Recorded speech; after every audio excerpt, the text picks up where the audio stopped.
नारी सम्मान को लेकर पवन सिंह ने तंज कसा है। पवन सिंह का मानना है कि नारी का वो सम्मान करते हैं। नमस्कार, मेरा नाम दयाशंकर ओझा है, आप देख रहे हैं टेक टू भोजपुरी चैनल।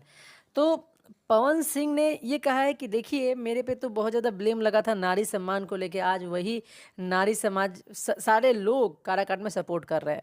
तो देखिए पवन सिंह जी, मैं आपसे साफ-साफ बताना चाहूँगा, सही बात है कि आपको सपोर्ट मिल रहा है, लेकिन पहले आप ऐसे नहीं थे।